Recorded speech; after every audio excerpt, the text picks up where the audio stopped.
All right, so let's finish like what we couldn't finish in the last lecture, and let's do a quick recap what we already covered.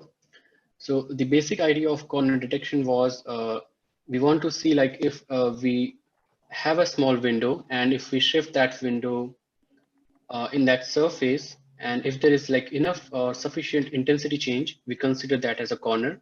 And if there is not enough change or like very minimal change, that will be like either a flat region or just an edge. Okay, and that's how we detect like interest points, and these are like just corners which we are referring to interest points. And we saw that how we can detect those using autocorrelation. We had this equation, so this is just trying to figure out how much of the current intensity at this location xy it's different from, or is it varying from the locations which are like in the neighborhood of this region x and y. So we search in this region using these two parameters u and v, and just compute like absolute difference between these two to get an idea like how much is the intensity change. Okay, so that was the main idea. And of course, like as a window, we can either use like step function where we have just 0 or 1, or we can use a Gaussian. So in case of this Gaussian, what will happen is it will give more importance to like the pixels which are close to the center. And we also saw like how we can optimize or approximate this detection where we don't have to do that many computations, because if we just get the derivatives, and we can use those derivatives to get those corners. Okay, and that was like the whole process how we do it. You can just skip it, and that was just one example. Now the next topic which we covered was histogram of oriented gradients, and here we saw that how we divide like each input image into different blocks, and each block was divided into like 2x2 cells or 4 cells, and for each cell we compute a histogram and then concatenate the histogram we got from each cell in a block. So we have 4 cells, so we concatenate like those 4 histograms and then simply normalize those. Okay, then for each block we'll have that descriptor, and we'll just concatenate like all the descriptors we get from all of these blocks, and that will be our feature vector.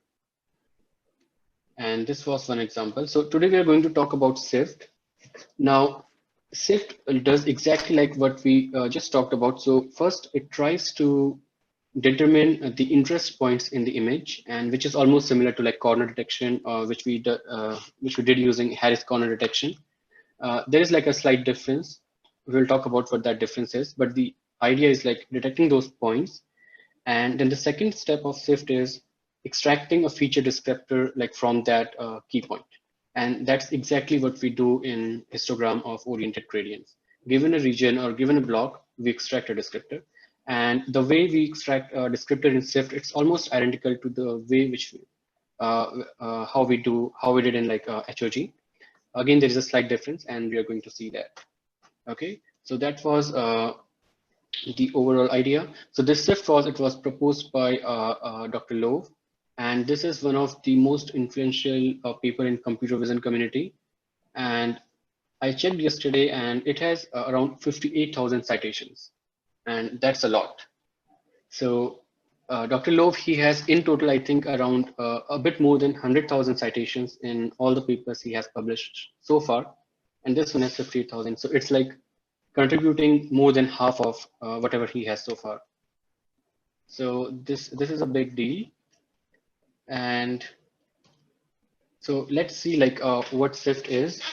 So before we begin, I will warn you, I mean, this is a very complicated process, and there are a lot of details in this whole pipeline. And of course, we are not going to cover all of that today because I think that will require a full 2 lectures. So we don't have that much time, but I will just give you like a intuition or a high level idea what the whole process is. Okay.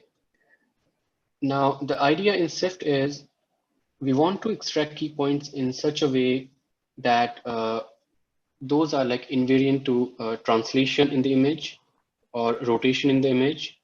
They are invariant to scale of the image. So for example, if you have a smaller image, if you increase or resize that image to a bigger resolution, so you don't want to have that change in your key point or in your feature when you extract those. And there are many other imaging parameters which this SIFT descriptor will be invariant to. Okay. Now this is like showing a very nice overview of what SIFT does. We have an input image. So here we have a truck, and then again this is image of the same truck, but like a different orientation, a different viewpoint, and different like a placement of this truck, and there are some background objects as well. All right.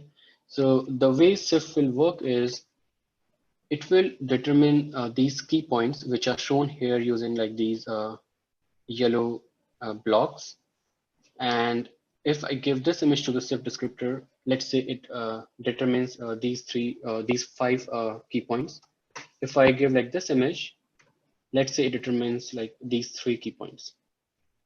All right. So what we will be able to do is we will able to perfectly match the corresponding key points. So for this particular key point, we will be able to extract this patch and fix the orientation. And if from this image, if you extract this patch, it will be more or less similar to the patch which I got from this image. And you can see here that there are a lot of different variations. You have rotation here, you have a change in resolution, you have change in like illumination, and also like the orientation, how the truck is placed, but still like you will be able to match these 2 key points, and same with the rest of these key points. Okay. And once you can do that, then if you extract a feature descriptor from this patch, it will be identical for what you will get for this image as like what you will get for this image. And that's how you will be able to match these 2 images. Now the whole pipeline of SIFT, you can divide that into these 4 steps. The first step is scale space extrema detection. Okay, so this introduce like the scale invariance in the features or in the key points which you are going to determine. All right, and the second part is key point localization. You localize where the key points are. The third is orientation assignment. So to each key point, you are going to assign the orientation, like what's the angle or what's the direction where that key point is directed towards. And then finally, key point description. So let's try to understand when you say like scale invariance, what that means. So we have 2 different images here, and we have the same object in both. The scale is different. This is like much smaller as compared to this one. Now let's say if a key point as at this particular location. All right. So you can see that it's the same patch, same pattern. But the scale, like the size of this bounding box, it's much smaller when we compare this with this bounding box. I think someone's mic is not muted. If it's you, just mute that. I think there's some background noise. Okay, so you can see that the scale of these boxes is different. Now, what we want is we want a function which takes this image and this particular patch, and you can treat this as like a kind of filter as well, which you use to get a response. So we want that function such that we get like similar response for this image as well as this image. Okay. Now the question is what can be a good function for that, and later we'll see like we can use Laplacian of Gaussian for that, which we also used for edge detection, but the idea is a bit different here. Now, let's say we have some response function or some kind of kernel which we can place at this location, and let's say we can compute the convolution or correlation and get a response. So let's say that function is f. Now, if we put that kernel at this location, and this is our response value, so this is like the intensity of that response. So for this particular image, we get a response something like this.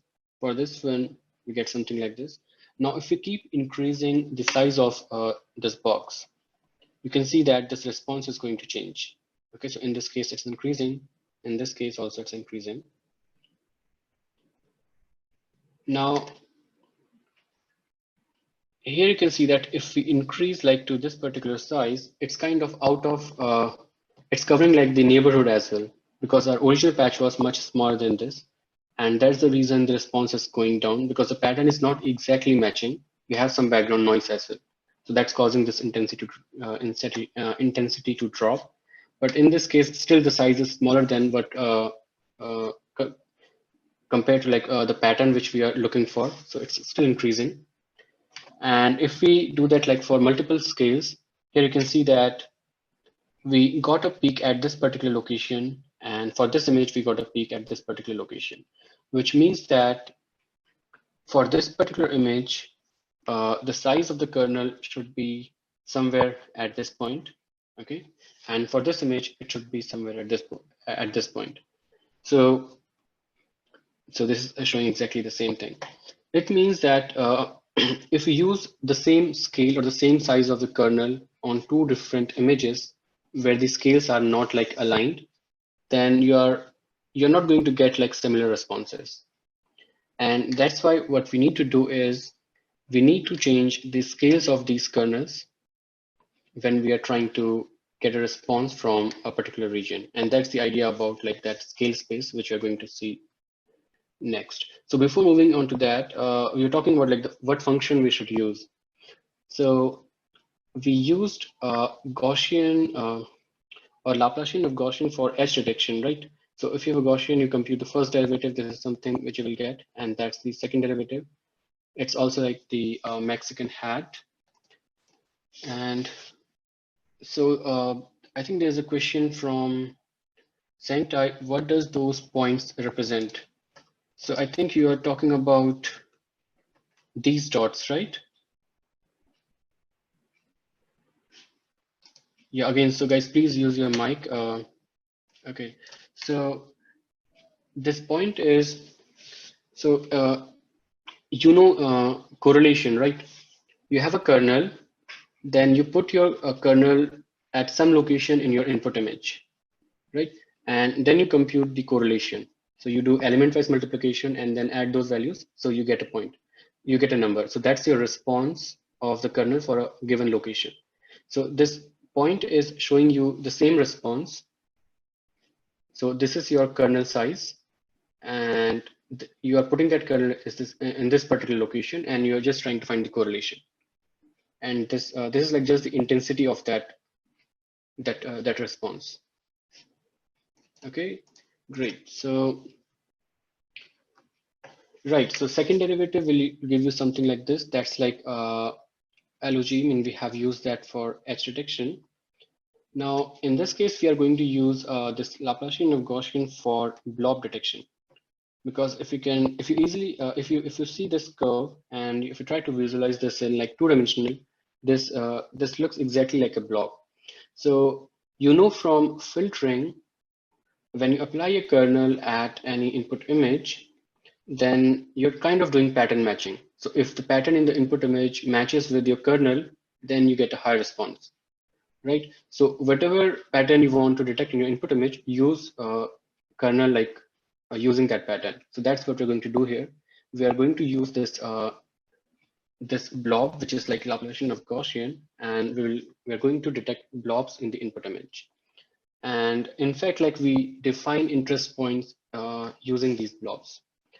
Now, the interesting thing about this is, so let's see like how the response is going to change using this Mexican hat when we change the scales in the input image. So let's say you have blobs like this of varying radius. Okay, the radius is increasing along this this direction, and this is like you are increasing the standard deviation, or you can say like the size of your Laplacian of Gaussian. Okay, so if we use this one at this location for this, so you can see that you are not getting any response. It means that the patterns are not matching. But as you increase the size, if you went up to like this size, then you can see that you're getting a high response, which means that the blob here, whatever scale that blob has, it's perfectly matching with this particular Gaussian, right? Laplacian of Gaussian. So that's why you have a high response. But as you increase the scale further, still you're missing, and you're missing because don't get a match here. So if you increase the blob size, you can see that for this one, this is going to give you a match, and for even a bigger blob, this bigger Laplacian of Gaussian is going to give you a match. All right. Now, just remember this, and we are going to use this later on. So what we do is to detect blob in an input image, we use like these Laplacian of Gaussians at different standard deviations. Okay, we increase the deviation here, and we'll get these Gaussian filters. So we apply these Laplacian of Gaussians to the input image, and this will be the response. So this is kind of giving you at which location blobs are present. And these are different scales. Okay, so if you are getting a high response in this particular scale, it means like you have blobs at these locations which are like very active, and you're having big blobs in the input image. So once you have these responses from all of these LOGs at different scales, what you do is you try to find either a maxima or a minima at each particular location, and that maxima or minima will determine whether an interest point is present or not. Now, you can simply find a maxima minima in just one image, but what you do is instead of doing that, you compare the minima maxima also with like one level up and one level down. Okay, and there is like a full proof of this, like why this is more efficient and this gives you better blobs. But again, we are not going in that direction. So what you do is, let's say this is your image here or response here from this level, this from this level, and this from this level.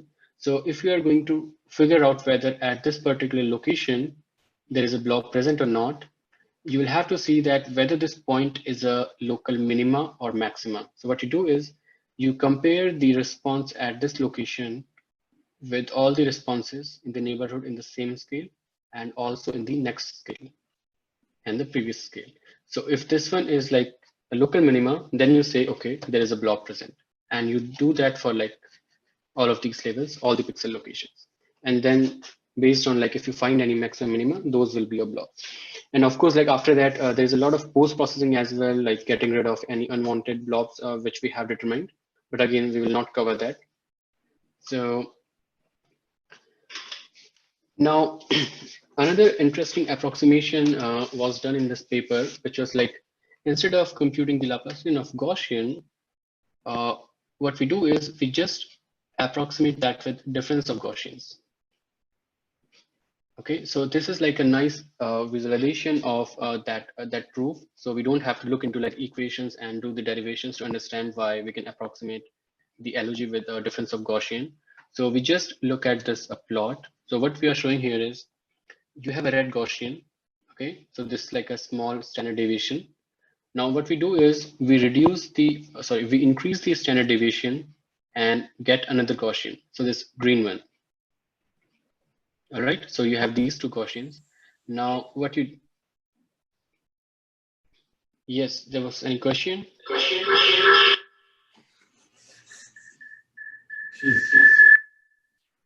Yeah, Brett, I think, please mute your mic.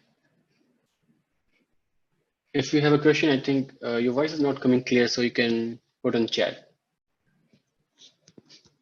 Okay, sorry about that. So you have two Gaussians, right? The first one, the red one, and the green one with different standard deviations. Now, what you do if you subtract like these two Gaussians, let's say you subtract the red one from the green one, what you will get is the blue one. All right. You can easily like visualize that. If you multiply this with this, that will be the value. So if you look carefully at this blue curve, you can see that this is like a Laplacian of Gaussian, right? This is like the inverted Mexican hat. So instead of computing this, we just find the difference of two Gaussians, and that's what we are going to do.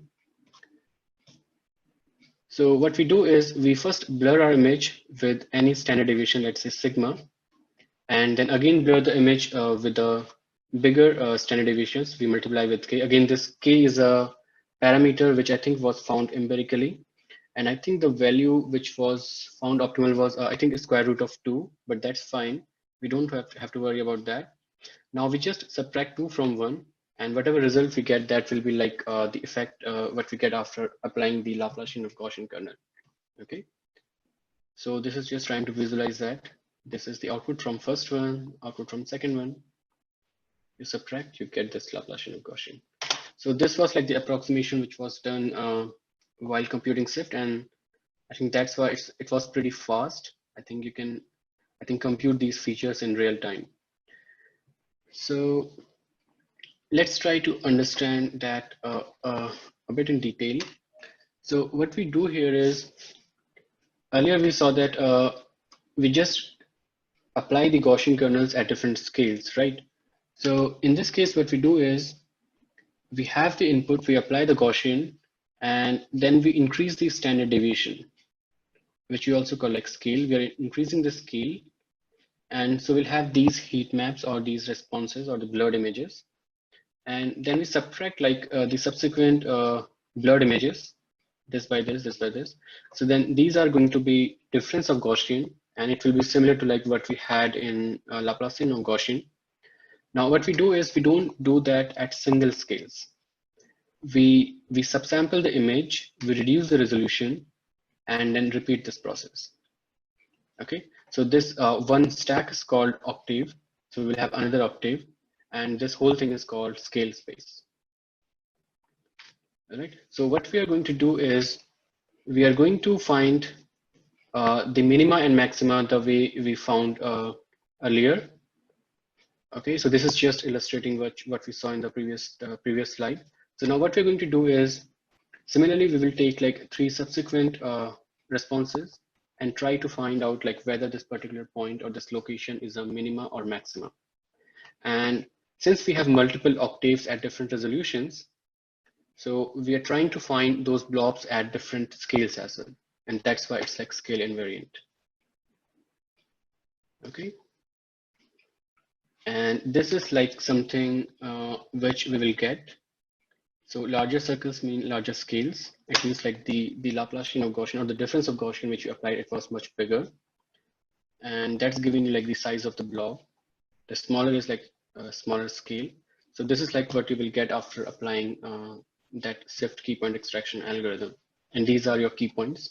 And of course, there are many other details which we haven't covered today, like post-processing, getting rid of unwanted key points. There are many derivations as well involved, but again, we skip those just in interest of time. Now, once we have these key points, now you can compare this with your Harris corner detector. Okay, so in your Harris corner detector, you are also extracting your key points, but those were like based on corners. Now this is different. This is trying to find blobs, but again, both are key points. Okay, so usually in practice, what people do is, instead of using key point extraction from the SIFT localization, they use like Harris corner detector, okay, and then use those key points and then extract like descriptors using this SIFT descriptor. So you can do mix and match. And also like you can detect your key points using SIFT and extract like the descriptor using your HOG. So all of that can be done.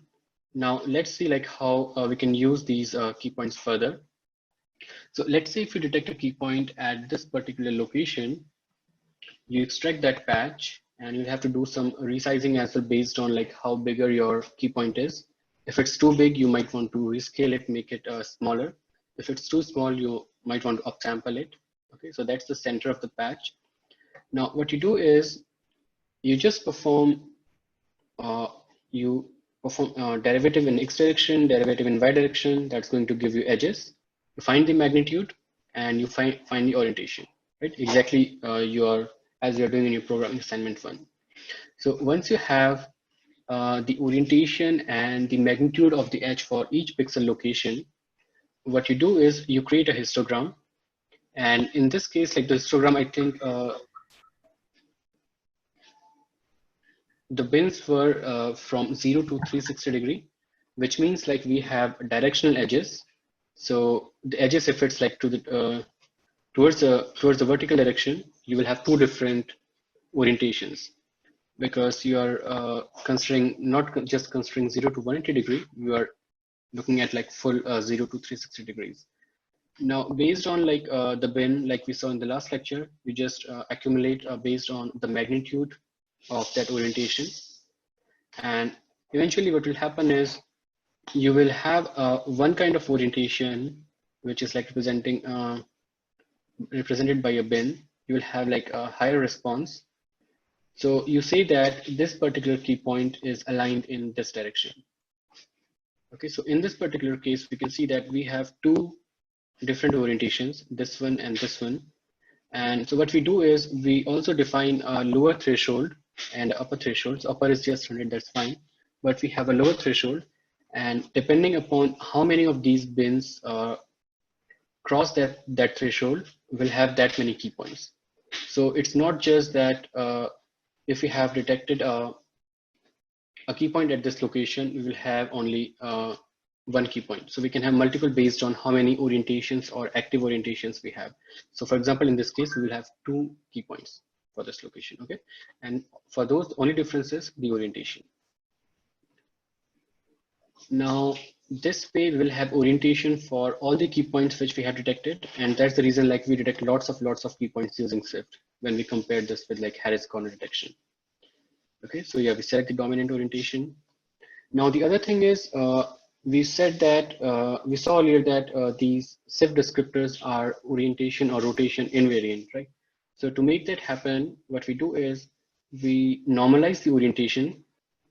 All right. So for example, if this was the key point, and these are like showing different edges we have in this particular region, and this is like the dominant orientation, what we do is we align, or if we move this orientation towards north, okay, then what will happen is all these histograms will also shift something like this.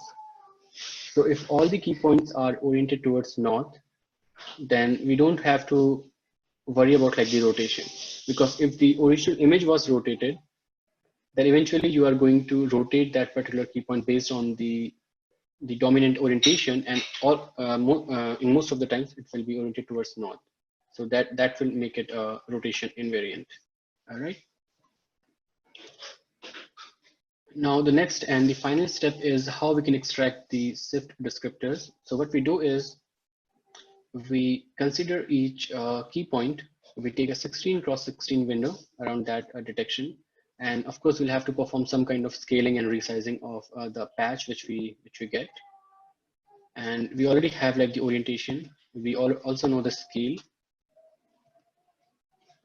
Then what we do is we did something similar to what we used to do in HOG. So we have to create histograms. So for example, in this particular image, if we have these key points, so we extract this, right? We'll have to, so you can observe here that since, I mean, these key points are much smaller, right? The scale is not that big, but still we'll have to reshape them to similar size. So all of them will be similar, and we'll have 16 cross 16 pixels in each of these regions. Now, the next step is, and you can also see that based on the orientation, we are just aligning them towards the north.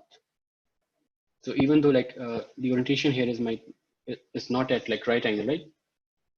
But at this location, you can see that we have rotated it. Now for each 16 cross 16 window, again, we are going to, I mean, we have already computed the edges, so we'll just reuse those. And then for each pixel location, you will have the magnitude and the orientation. And using this, you're going to compute a histogram like you used to do for HOG. Okay. So, and you also normalize that histogram like we did for HOG, that's fine. The only difference is in HOG, we used 9 orientations. And in this case, I think the author proposed 8 orientation. And again, this is a parameter which you can of course change, but it will depend on like how many bins you're using. That will determine like what is your feature dimension. So since your 16 cross 16 block, you had 16 cross 16 pixels, right? That block, you divide that into 4 cells. So for each cell, you are getting 8 orientation. So you will have 128 dimension for each 16 cross 16 block. So that's, I think, fine. So this is like describing it in more detail. So we'll have a 16 cross 16 window. And for each block, you will have 4 cross 4 cell. For each cell, you have the magnitude and the orientation, which you will use to compute the histogram, which is like 8-bin histogram. And so you have 16 cells, 16 times 8, that's 128 dimensional feature vector. Now we can perform normalization to this. Again, the threshold was set to 0.2. We clamped all those gradients. This will reduce the effect of elimination. Now, a quick review of the local descriptors we have covered so far. So they are mostly based on templates, because at the end, like your Laplacian Gaussian, that Mexican hat is also a template, right?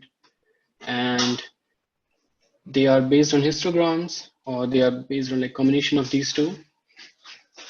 So ideally, they should be robust and distinctive, and we saw that to some level, HOG and SIFT both are satisfying these two properties, and they're also compact and efficient to compute.